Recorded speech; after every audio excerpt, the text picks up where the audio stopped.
ఒక్కొక్క నక్షత్రంలో అంటే ఒక్కొక్క రాశిలో 9 పాదాలు ఉంటాయి.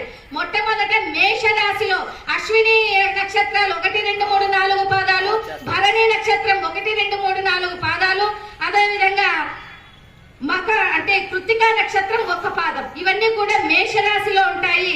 వీరికి మేషరాశి వాళ్ళకి ఆదాయం 8, వ్యయము 14.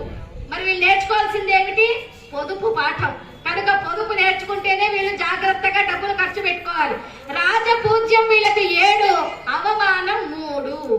కనుక ఈ రాశి వాళ్ళకి ఎట్లా ఉంటుందమ్మా అనంటే మే 1 నుంచి వీళ్ళకి అన్ని రంగాల్లోనూ విజయం సాధిస్తారు, ఆర్థిక లాభాలతో ఉంటారు. వీళ్ళకి ఆకస్మికంగా ధనలాభం వస్తుంది. ఎటొస్తుందో తెలియదు, వీళ్ళు ఇంట్లోనే కూర్చుని ఉంటారు, వాళ్ళకి సమయానికి సరిగ్గా ఆకస్మిక ధనలాభం అంటూ వచ్చేస్తుంది. తర్వాత మరి వారికి వృషభ రాశిలో గురు సంచారం ఉండటం వల్ల నూతన జీవితం ఉన్నట్టుగా ఉంటుంది. వ్యవసాయ రంగం వారికి అత్యున్నత ఫలితాలు ఉంటాయి. కొత్త రకం పంటలను పండించి వీళ్ళు ఆదాయం పొందుతారు. ఏదైనా ఒక పంట గురించి వీళ్ళకి తెలిసిందే, ఆహా ఆ పంట పెట్టాలి అని అటువంటి ఉద్దేశంతో లక్ష్యంగా ఉంటారు వీళ్ళు ఏదైనా అనుకుంటే ఆ అంశంపై సాధించడానికి ప్రయత్నిస్తే పట్టిందంతా బంగారం అవుతుంది. మన్ను పట్టినా బంగారం అవుతుంది. అంటే మీరు నిజంగానే ఇలా మన్ను పట్టుకొని బంగారం కాలేదే అని అనకండి.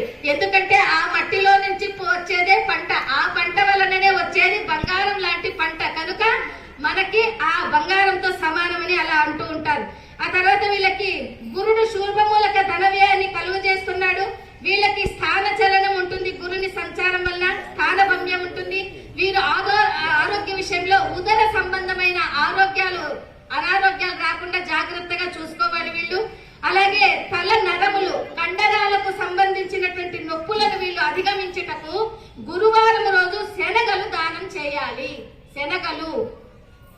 అదేవిధంగా వ్యవసాయదారులకు కృషి కలిసి వస్తుంది. రైసు మిల్లర్లకు అందరికీ కూడా గత సంవత్సరం కంటే ఈ సంవత్సరం ఇంకా చాలా బాగా ఉంటుంది. రైసు మిల్లర్లకు పాలకుల బెడద తగ్గుతుంది. వీళ్ళకి మొత్తానికి వీళ్ళకి ఎట్లా ఉంటుంది ఈ సంవత్సరం అంటే మిశ్రమ ఫలితాల్లో చూడవలసి వస్తుంది.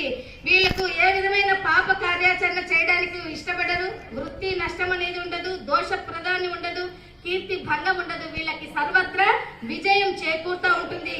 అనేకమైన వ్యాపారాలు, భాగస్వామ్య సంబంధ వ్యాపారాలు కూడా కలిసి వస్తాయి ఈ మేషరాశి వారికి.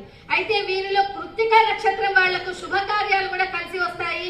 అలాగే రోహిణి నక్షత్రం వాళ్ళకి నవంబర్ నెలలో ఇతరులతో దుష్ప్రవర్తన కారణంగా కొన్ని ఇబ్బందులు వస్తాయి. కనుక వీళ్ళు ఏదైనా మాట్లాడేటప్పుడు ఆచి తూచి తక్కెట్లో పెట్టి మాట్లాడినట్టుగా మాట్లాడాల్సి ఉంటుంది. మరి వీళ్ళంతా కూడా ఆర్థిక పరమైన ఒడిదుడుకులు ఎదురైతాయి. ఈ రాశి వాళ్లకు అదృష్ట సంఖ్య ఏమిటి మేషరాశి వాళ్లకు అంటే 6. 6 అంటే మనకి షష్ఠి అంటాం తిథులలో లెక్కేస్తే. అలాగా షష్ఠి రోజు కానీ లేదా 6వ వారం, ఆదివారం సోమవారం అట్లా లెక్కిస్తూ 6వ వారం వీళ్ళకి ముఖ్యమైనదే. 6 నంబర్ వీళ్ళకి లక్కీ నంబర్. అంతేకాకుండా వీళ్ళు లలిత ఉపాసన చేయాలి.